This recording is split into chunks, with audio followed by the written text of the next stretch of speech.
नमस्ते Tiwari study IQ, स्वागत है आपका हमारे यूट्यूब चैनल पे। कैसे हो आप सभी? आई होप आप सभी बहुत अच्छे होंगे। ठीक है, आज का जो सेशन है, आज हम पढ़ने वाले हैं क्लास 10th का साइंस का चैप्टर नंबर 1 रासायनिक अभिक्रिया एवं समीकरण, केमिकल रिएक्शंस एंड इक्वेशन। ठीक है, रासायनिक अभिक्रियाएं एवं समीकरण का जो है कुछ पॉइंट आज हम पढ़ने वाले हैं। अगर आपको ये वीडियो पसंद आएगा तो आगे की सीरीज जो है कंटिन्यू की जाएगी। ठीक है, तो यहाँ पे हमारा फर्स्ट पॉइंट है रासायनिक अभिक्रिया, नेक्स्ट पॉइंट है रासायनिक अभिक्रिया एवं रासायनिक अभिक्रिया के मुख्य अभिलक्षण क्या है। ठीक है, फिर नेक्स्ट है रासायनिक समीकरण, और नेक्स्ट जो पॉइंट है हमारा संतुलित रासायनिक समीकरण किसे कहा जाता है। नेक्स्ट है भौतिक अवस्थाओं का संकेतन। ठीक है, अब बात करें रासायनिक अभिक्रिया की। ठीक है, इतने पॉइंट को आज हम इस वीडियो में जो है कवर करने वाले हैं।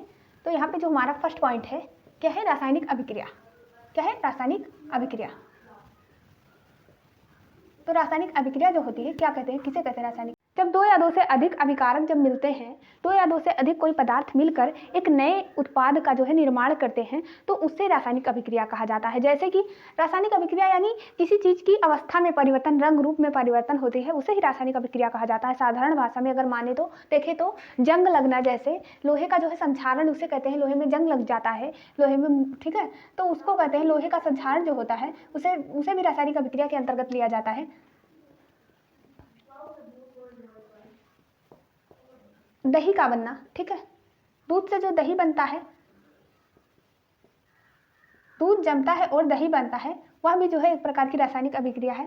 शरबत बनना, ठीक है, चीनी नींबू पानी सब कुछ मिलाते हैं, उसके बाद जो बनता है एक नया उत्पाद, मीठा लगता है हमें, उसका स्वाद जो है चेंज हो जाता है, तो वह जो है एक प्रकार का नया उत्पाद बनता है, तो वह भी एक प्रकार की रासायनिक अभिक्रिया होती है। ठीक है, अब बात करें चाय बनना, तो यह भी, इसमें भी जो है केमिकल रिएक्शन होता है, चाय बनता है तो। ठीक है, चाय बनना, ठीक है, स्क्रीनशॉट ले लीजिए आप सब, चाहे या तो नोट कर सकते हो। ठीक है, अब इसको आप मिटा रहे हैं। ठीक है, अब बात करें रासायनिक अभिक्रिया के मुख्य अभिलक्षण क्या होते हैं। रासायनिक अभिक्रिया के मेन जो है गुण क्या होते हैं, कैसे पता चलेगा कि रासायनिक अभिक्रिया हुई है, तो मुख्य अभिलक्षण जो होते हैं वह होते हैं, फर्स्ट है अवस्था में परिवर्तन, यानी उसके स्टेट में जो है चेंज हो जाता है, अवस्था में परिवर्तन। नेक्स्ट है तापमान में परिवर्तन होता है। ठीक है, जब अभिक्रिया होती है तो तापमान में भी परिवर्तन होता है। ठीक है,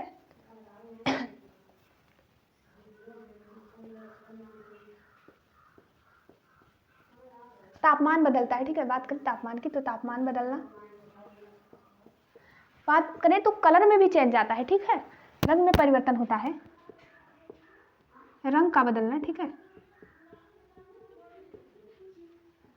नेक्स्ट है अवस्था में परिवर्तन, तापमान में परिवर्तन। ठीक है, अब गैस या धुएं का निकलना। ठीक है, गैस या फिर धुआं निकलना।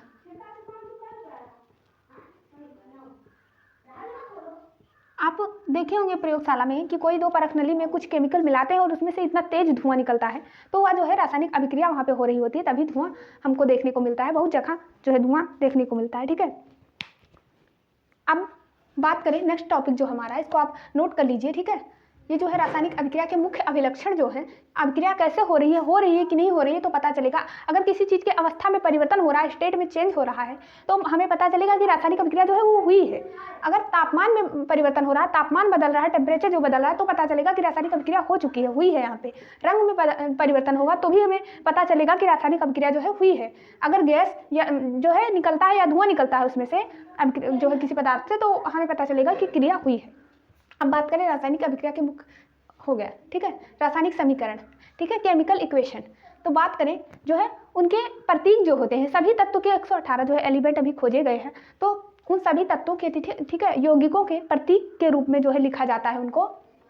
मान लो हमें अमोनिया का निर्माण करना है, तो हम यहाँ पे ये नहीं लिख सकते, इसको मिटाल दे रहे हैं। ठीक है, इसको मिटाल दे रहे हैं, हेडिंग डालेंगे, इसको नोट कर लीजिए आप, चाहे फिर स्क्रीनशॉट ले लीजिए। ठीक है, रासायनिक समीकरण, बात करें अगर रासायनिक समीकरण की, तो होता क्या है, अब मान लो हमें जो है अमोनिया बनाना है, तो हम नाइट्रोजन लेंगे। ठीक है, आपको पता होगा कि नाइट्रोजन और हाइड्रोजन लेते हैं। ठीक है, नाइट्रोजन ले रहे हैं प्लस हाइड्रोजन ले रहे हैं। ठीक है, हाइड्रोजन लेंगे। ठीक है, अब बनेगा अमोनिया। अब इतना बड़ा लिखने में कैसा लगा, नहीं सही लगा ना।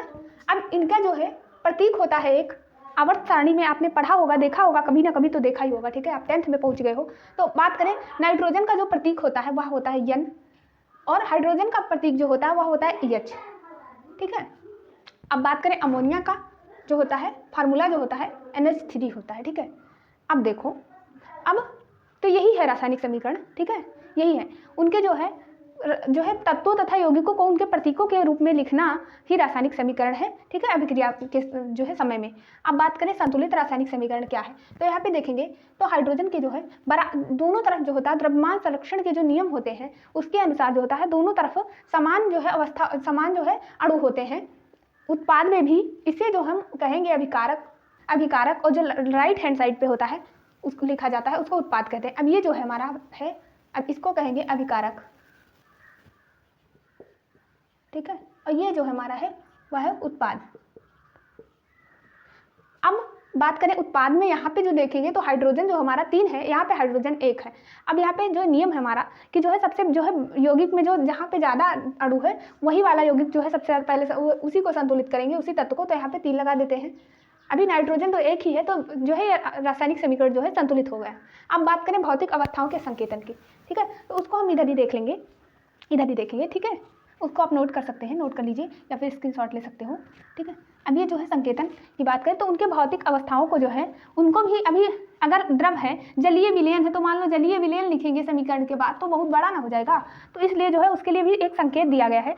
तो अगर मान लें ठोस है, जो तत्व है या फिर यौगिक है, अगर वो ठोस है विक्रिया में शामिल होने वाला, वह ठोस है, तो उसके लिए जो है यस का इस्तेमाल करेंगे, क्योंकि इंग्लिश में ठोस को सॉलिड कहा जाता है। अगर वह द्रव है तो लिक्विड होता है तो ये इस्तेमाल करेंगे। अगर वह गैस है, अगर वह जो है कंपाउंड जो है वह गैस है, ठीक है, या रिएक्टेंट जो है गैस है, तो उसके लिए जी इस्तेमाल करेंगे, स्मॉल जी। अगर जो है अभिकारक या फिर उत्पाद जो है जलीय विलयन है तो उसके लिए उसको एक्वस कहा जाता है, यदि जलीय विलयन है, ठीक है, तो उसके लिए small a small q use करेंगे, एक्वस कहा जाता है, ठीक है। अगर आपको ये वीडियो अच्छा लगा हो तो लाइक करना, कमेंट करना, सब्सक्राइब करना ना भूलें, ठीक है। Thanks for watching.